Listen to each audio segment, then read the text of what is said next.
Kompetisi bisnis soft ice cream di Indonesia semakin sengit dengan kehadiran Mishe yang membuka banyak outlet di setiap sudut kota.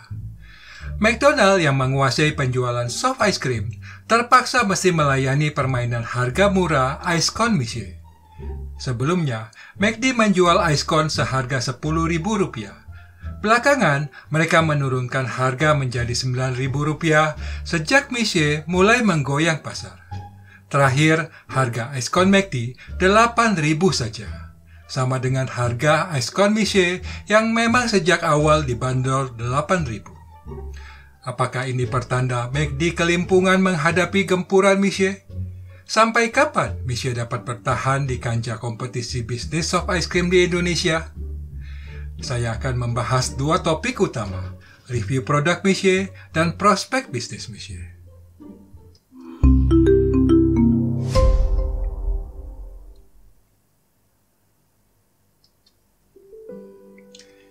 Siapa yang tidak suka es krim? Sejak kecil kita semua menyukai es krim. Karena waktu bayi kita suka dibeli empeng dingin untuk membantu menghilangkan rasa nyeri saat tumbuh gigi. Bedanya, waktu saya kecil dulu belum ada soft ice cream seperti itu. Yang ada hanya es lilin atau es goyang. Si abang penjual mesti menggoyang-goyangkan gerobaknya untuk membuat es itu.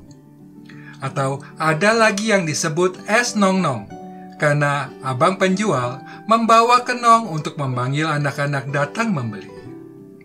Saya mengenal pembuatan es krim saat memulai karir di salah satu jaringan restoran fast food. Kami memproduksi es krim sendiri untuk penyajian minuman yang dijual di outlet. Kami membuat es krim mulai dari sistem mekanis tradisional, seperti pembuatan es nong-nong begitu, tapi menggunakan mesin modern. Kemudian beralih ke mesin hard ice cream, dan terakhir menjadi mesin soft ice cream. Emang beda ya hard ice cream dengan soft ice cream? Ya, berbeda dari komposisi bahan baku dan kandungan udara di adonan es krim. Saya ingin menjelaskan hal ini terlebih dulu agar saat membahas persaingan soft ice cream, Anda dapat memahami karakteristik es krim yang dijual dan cara mengomersialkan produk itu. Soft ice cream mengandung udara lebih banyak, sehingga teksturnya menjadi lebih lembut. Kadang soft ice cream disebut juga sebagai soft serve, karena es krim ini disajikan langsung dari mesin, seperti yang dijual di Mishe, McD, atau AW. Hard ice cream lebih sedikit kandungan udara. Setelah keluar dari mesin, es krim ini ditempatkan di wadah tertentu, kemudian dibekukan di blast freezer dengan temperatur sangat rendah hingga es krim mengeras. Sebab itu, untuk menyajikannya diperlukan ice cream scoop, seperti yang dijual di Baskin Robbins atau Häagen-Dazs. Termasuk untuk pengusaha kuliner biasanya menggunakan ice cream diamond. Komposisi bahan baku dan kandungan udara akan membedakan kualitas dalam hal tekstur dan rasa es krim, yang pada akhirnya mempengaruhi biaya bahan baku dan penetapan harga jual sesuai strategi harga dan segmen pasar merek tersebut. Komposisi es krim terdiri dari kandungan susu, lemak, gula, emulsifier, stabilizer, dan perisai. Variasi komposisi itu menghasilkan aneka kategori es krim, termasuk gelato ataupun froyo, frozen yogurt. Saya mengenal Mishe hampir 2 tahun lalu saat berkunjung ke Sukabumi. Outlet di sana cukup besar untuk sebuah kedai es krim di kota kecil, tapi pengunjungnya lumayan ramai. Saya diberitahu bahwa itulah merek yang sedang naik daun bisnisnya di Jakarta. Sontak saya berhenti mampir untuk membeli dan meninjau suasana gerai mereka. Saat mencicipi es krim itu, lidah saya mulai memberi informasi mengenai tekstur dan rasa seperti pembahasan tadi. Saya merasakan aroma susu kental manis. Anda tentu pernah mendengar kontroversi susu kental manis yang dianggap bukan susu, karena kandungan susu hanya 20%. Dan selebihnya adalah kandungan gula. Tadi saya menyebutkan ada kandungan lemak di dalamnya yang disebut sebagai milk fat. Prosentase milk fat menentukan seberapa krim dan kadar susu suatu es krim. Milk fat juga merupakan komponen utama dalam menentukan seberapa lembut tekstur es krim, serta mempengaruhi karakteristik melelehnya es krim. Miche terlalu sempurna untuk memenuhi karakteristik alami seperti itu. Anda bisa lihat dan merasakan es krim itu terlalu lembut. Pastinya Anda pernah mengalami betapa es kon Miche cepat meleleh di tangan. Saya belum pernah membawa es krim itu ke laboratorium untuk pengujian kandungan, tetapi saya melakukan pengujian kadar gula menggunakan refraktometer. Hasilnya seperti ini.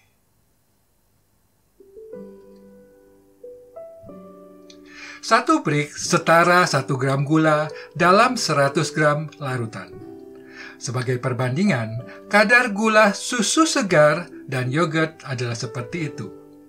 Sehingga kadar gula Miche hampir 20% lebih tinggi dari rata-rata es krim tersebut.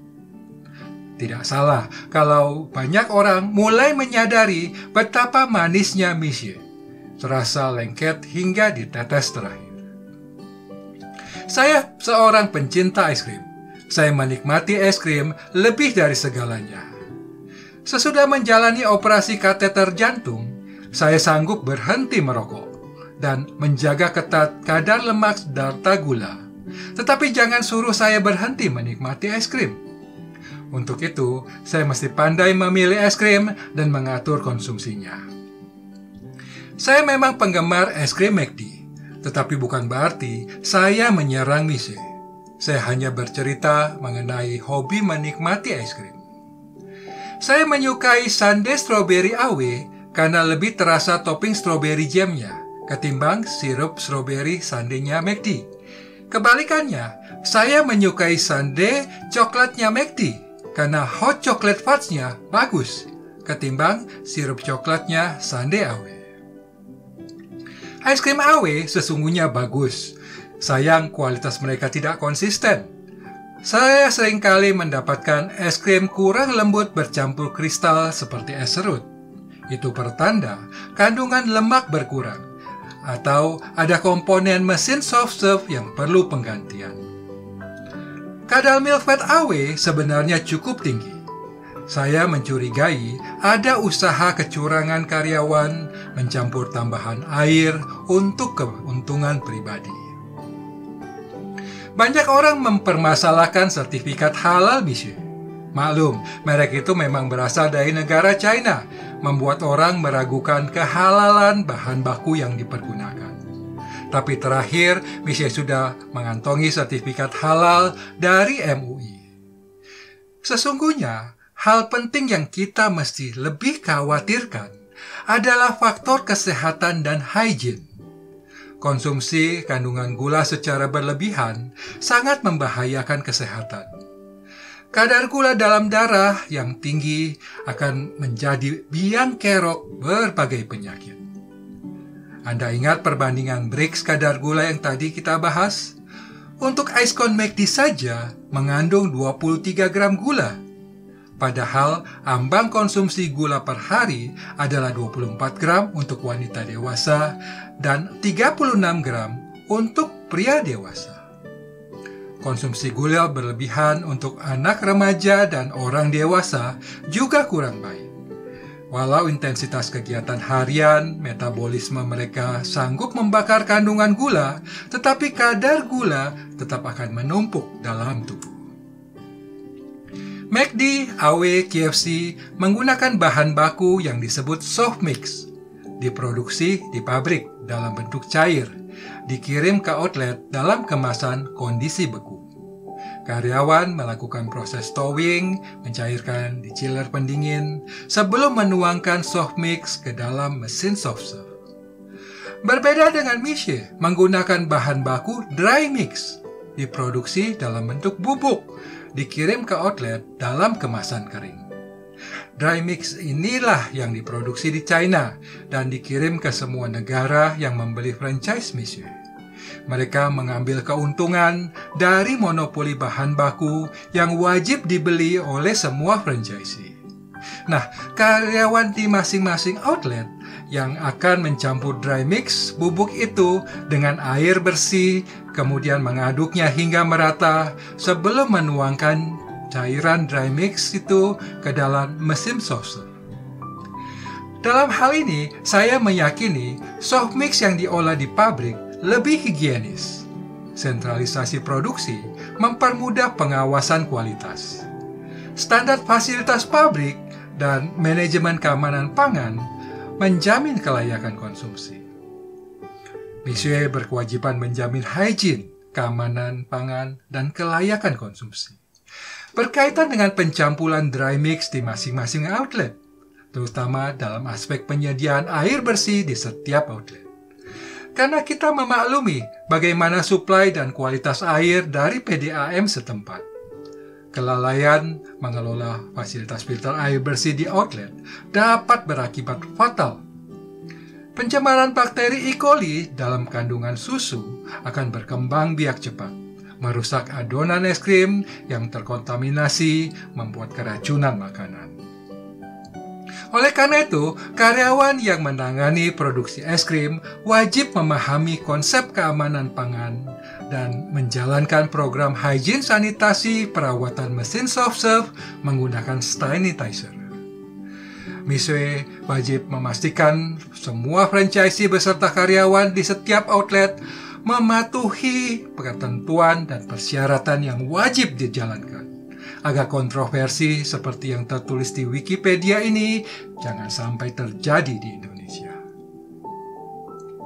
Sekarang saya beralih membahas prospek bisnis Monsieur.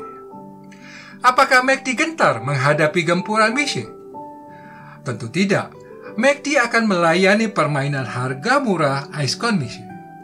Tanpa ada Monsieur pun, ice cone McD bisa dijual 5.000 saja sebagai menu promosi menarik pengunjung.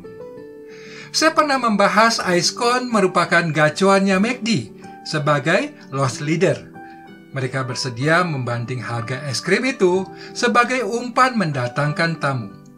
Walau sampai merugi pun, mereka tidak berkeberatan karena akan terbayarkan dari keuntungan pembelian menu yang lain. Saya justru melihat Monsieur menggelar karpet merah untuk bisnis jangka panjang McD. Monsieur yang membuka pasar dan mendidik orang untuk menyukai es krim, tapi kelak mereka justru akan beralih membeli es krim McD. Termasuk Anda, apalagi setelah memahami review produk tadi. Saya yakin tidak lama lagi Anda akan beralih membeli es krim McD. Apalagi kalau Anda juga menceritakan hal ini kepada teman dan keluarga, mereka pun akan beralih ke es krim McD. Jadi pastikan Anda menekan tombol subscribe sekarang juga dan mengaktifkan lonceng notification agar Anda dapat mengikuti pembahasan topik menarik lain seputar bisnis kuliner. Kalau saya meminjam diagram konsep adopsi teknologi dan startup, maka inilah gambaran peta persaingan bisnis soft ice cream di Indonesia. Anda ingat dengan Sour Sally dan J. Cole? Mereka pernah berjaya dengan frozen yogurtnya. Sekarang, Sour Sally sedang berusaha mempertahankan eksistensinya dengan berbagai terobosan strategi agar tidak semakin meredup ataupun hilang dari pasar. Nasib J. Cole itu ada di tangan Jeko. Sampai kapan mereka mau mempertahankannya? Karena merek ini dapat berintegrasi atau menumpang di outlet Jeko sesuai konsep awal. Tapi sementara ini, belum ada dobrakan pemasaran untuk memutar siklus kehidupan produk ini. Sedangkan McD terus mengadakan inovasi variasi produk hingga melakukan co-branding marketing dengan pemilik merek terkenal seperti Cadbury dan KitKat untuk mempertahankan penjualan ice cream sebagai menu dessert maupun sebagai pelumas penggerak mesin penjualan dalam mendatangkan customer. Walau AW berusaha memperkenalkan variasi menu ice cream, ternyata tidak membawa dampak besar dalam persaingan. di mana AW lebih dikenal dengan root beer float dan waffle ice cream, di samping ice cone yang merchandise-nya bergantungan di plafon outlet mereka. Mishe berekspansi ke negara sedang berkembang yang padat penduduk, yang mulai menikmati pertumbuhan ekonomi sehingga memiliki kelebihan uang jajan, tapi masih kurang edukasi dan kesadaran kesehatan. Seperti di Indonesia, Mishe menjamur di kota yang sedang berkembang. Mereka berbondong-bondong antre untuk menikmati es krim. Tren ini tidak berkaitan dengan udara panas ataupun perilaku membeli spontan seperti orang di negara maju membeli dan menikmati es krim sambil berjalan-jalan.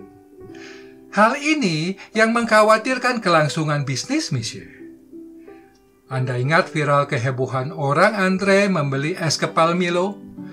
Sekarang bisnis itu sudah tidak ada lagi nilainya, hanya bertahan beberapa tahun saja. Menggalang bisnis di segmen pasar bawah memang memiliki potensi besar, tetapi mereka bukan saja sensitif terhadap harga, tapi juga sangat goyah pada pergantian tren yang berkembang di masyarakat, yang sewaktu-waktu dapat berubah tergantung kapan sensasi baru mulai datang. Mishe mesti mempersiapkan strategi kelangsungan bisnis, bukan sekedar sibuk menjual franchise. Tanpa memperbesar potensi pasar pembeli, maka sekian banyak outlet yang berdekatan akan kanibal memperebutkan pembeli. Tentu saja, pihak franchisor tidak akan merugi karena mereka terus saja menjual franchise dan mewajibkan membeli produk, tetapi tingkat penjualan, keuntungan, dan waktu balik modal pihak franchisee akan semakin berkurang. Mishe perlu melahirkan inovasi produk yang menarik. Kalau hanya berbekal topping boba, tidak lama lagi orang akan bosan. Karena bola tapioka seperti itu sudah ada sejak lama dan semua orang menjualnya. Itulah dilema Mishe. Bermain es krim menghadapi McD. Bermain minuman teh menghadapi Chat Time dan banyak merek ca lain dari negara Taiwan. Menu ini menurut saya kurang keunggulan daya saing. Mishe China perlu memahami karakter dan perilaku konsumen Indonesia. Tidak bisa menyamaratakan produk yang dijual dengan alasan rantai pasok dan pabrik raksasa yang mereka miliki. Mengapa di Indonesia mobil Wuling dan HP Xiaomi dapat bersaing melawan Toyota atau Samsung di segmen pasar bawah? Wuling dan Xiaomi sangat responsif terhadap selera keinginan dan daya beli masyarakat. Mereka tidak sukar mengubah model dan desain walau baru 1 tahun meluncur. Mereka juga pandai menyesuaikan harga jual dengan spesifikasi produk dan kelas pembeli yang mereka tawarkan. Kelihatannya, orang Indonesia lebih suka menikmati es krim sambil duduk bercengkrama. Mishe perlu menyediakan fasilitas tempat duduk yang lebih nyaman, dengan desain interior yang menarik, sehingga Mishe dapat menjadi tempat kumpul hangout. Jadi Starbucks seperti itu. Tidak perlu kemewahan seperti itu juga, tetapi cukup nyaman dan cozy. Kalau cerdas memilih desain dan material, maka biaya investasi renovasi pun tidak akan membengkak, sehingga tidak membebankan harga jual lebih tinggi kepada pembeli. Karena harga boba sundae Mishe yang 19.000 saja boleh dikatakan cukup mahal dibanding McD. McFlurry Oreo hanya 13.500 dan McFlurry KitKat 17.500 rupiah. Tentu saja saya akan memilih KitKat Mini Bites daripada boba tapioka. Apakah Mishe akan terus bermain di segmen pasar bawah? Entah bagaimana strategi bisnis mereka selanjutnya. Yang jelas, mereka perlu meningkatkan brand image Mishe menjadi merek yang lebih bergengsi. Seperti citra HP Xiaomi sekarang terpandang dan berkelas, sehingga orang tidak malu lagi memegang HP Xiaomi. Walau saat awal mereka juga bergerilya di segmen pasar bawah di kota kecil di luar Jakarta. Misye perlu membangun flagship outlet untuk menunjukkan kekuatan dan keunggulan Misye yang digadang-gadang sebagai franchisee terbesar sedunia yang mengalahkan McDonald dalam jumlah outlet. Saat Apple membangun flagship store ini di Marina Bay Sands, Singapura, sontak semua orang membicarakan hal tersebut. Membuat orang berduyun-duyun mengunjungi untuk mendapatkan pengalaman teknologi Apple. Ini misi franchisor Misye untuk membangunnya. Walau tidak harus seheboh Apple, paling tidak ada beberapa flagship outlet sebagai mercusuar merek Misye, sekaligus mendobrak persaingan dan membuka pasar lebih luas, serta memasuki segmen lebih berkelas. Karena kalau Misye hanya memperbanyak jumlah outlet franchise tanpa melakukan terobosan, maka Misye hanya akan menjadi bayang-bayang McDonald di pasar soft ice cream ataupun chat time di pasar minuman teh. Sampai bertemu di video kami berikutnya.